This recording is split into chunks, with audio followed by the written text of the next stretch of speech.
নমস্কার বন্ধুরা, সবাই কেমন আছো? আশা করছি সবাই খুব ভালো আছো। কিচেন অফ দেবশ্রী নতুন একটু রেসিপি ব্লগে তোমাদের সবাইকে স্বাগত জানাচ্ছি।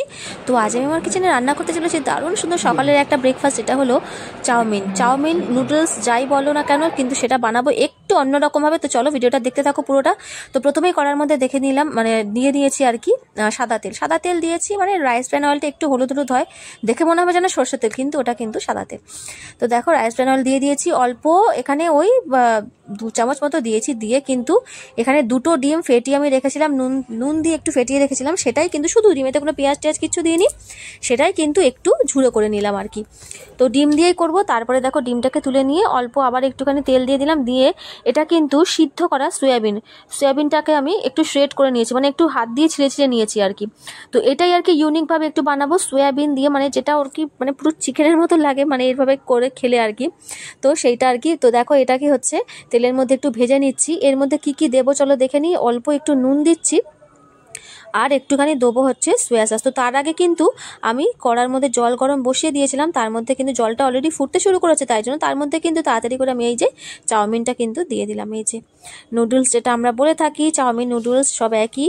তো দেখো এই যে দিয়ে দিলাম, খুব একটা মোটা নয় এটা, মোটামুটি একটু সরু টাইপের যে চাউমিনটা হয় সেটাই দিয়ে দিয়েছি।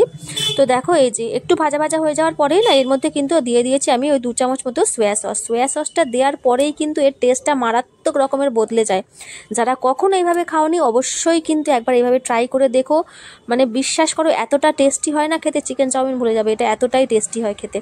তো দেখো এইভাবে কিন্তু সোয়া সস দিয়ে, এটা কোনো টোম্যাটো সস টস কিছু দেবো না, জাস্ট সোয়া সস দিয়েই কিন্তু দারুণ টেস্টি হয়। তো ভেজে নিয়ে কিন্তু তুলে নিলাম, বেশিক্ষণ তো সময় লাগবে না ভাজতে। তারপরে কড়ার মধ্যে দিয়ে দিলাম তেল, বেশ খানিকটা তেল দিয়েছি, কারণ এই তেলের মধ্যে কিন্তু চাউমিনটা পুরোটা রান্না করবো, পরে আর কোনো রকম তেল আমি অ্যাড করবো না। তো এখানে সবজির মধ্যে আমি জাস্ট দিয়েছি পেঁয়াজ, আলু আর হচ্ছে কাঁচা লঙ্কা, ব্যাস এই হচ্ছে আমার সবজি। তোমরা চাইলে আরও অনেক রকমের সবজি ইউজ করতে পারো, কিন্তু আমি আজকে জাস্ট একটু নর্মালভাবে শুধু আলু দিয়ে করতে চাইছি, কারণ বেশিরভাগ সময় তো আমরা সবজি দিয়ে খাই, তাই জন্য আজকে ভাবলাম না শুধু পেঁয়াজ আলু দিয়েই করি। আর ওই যে সয়াবিন যেটা স্পেশাল সেটা তো দেবই। তো এই যে নুডলসটা কিন্তু এই যে চাউমিনটা হচ্ছে ভালো করে সিদ্ধ হয়ে যাওয়ার পর 5-6 মিনিট লাগে আর কি। সিদ্ধ হয়ে যাওয়ার পর ওটাকে আমি একটু স্ট্রেন করে নিয়েছিলাম, একটা স্ট্রেনারের মধ্যে ছাড়িয়ে নিয়েছিলাম জলটা নিয়ে। তারপরে কিন্তু দেখো পেঁয়াজ আলুটা পুরোপুরি লাল লাল করে ভেজে নেওয়ার পরে চাউমিনটা আমি দিয়ে দিয়েছি এর ওপরে। দিয়ে তার মধ্যে ভেজে রাখা, আগে থেকে যে ভেজে রেখেছিলাম না ডিম আর ওই যে সয়াবিনটা, সেটা কিন্তু দিয়ে দিলাম। দিয়ে এরপরে কিন্তু মিক্স করার পালা, একটু সামান্য চিনি দিয়ে দিয়েছি, আর নুন তো অবশ্যই লাগবে। আর যেহেতু সবজিতে নুন দেয় সেহেতু নুনটা কিন্তু অল্প দেবে, পরিমাণ বুঝে আর কি।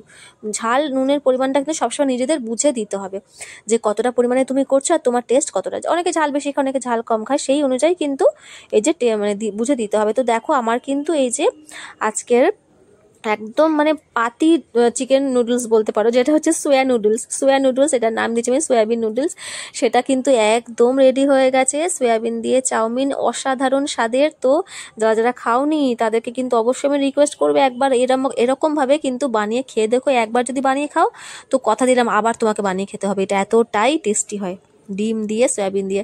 তো ভিডিওটা ভালো লাগলে অবশ্যই কিন্তু একটা লাইক করে দিও। যারা যারা নতুন বন্ধুরা আমার চ্যানেলে আমার ভিডিওটা দেখছো তাদের সবাইকে অনেক অনেক ভালোবাসা, আর অবশ্যই অনুরোধ করবো চ্যানেলটাকে সাবস্ক্রাইব করে আমার পাশে থাকার জন্য। সবাইকে অনেক অনেক ভালোবাসা এতক্ষণ ধরে ভিডিওটাতে আমার সাথে থাকার জন্য। যারা যারা অলরেডি আমাকে সাবস্ক্রাইব করে দিচ্ছে তাদেরকে তো অনেক অনেক ধন্যবাদ, অনেক অনেক ভালোবাসা। তো আজকে আমার রেসিপিটা কেমন লাগলো অবশ্যই কিন্তু বাড়িতে ট্রাই করে দেখো, আর আমাকে অবশ্যই কিন্তু কমেন্ট করে জানিও। সবাই খুব ভালো থেকো, সুস্থ থেকো, দেখা হচ্ছে পরের একটা ভিডিওতে। আজকের মধ্যে এখানে সবাইকে নমস্কার।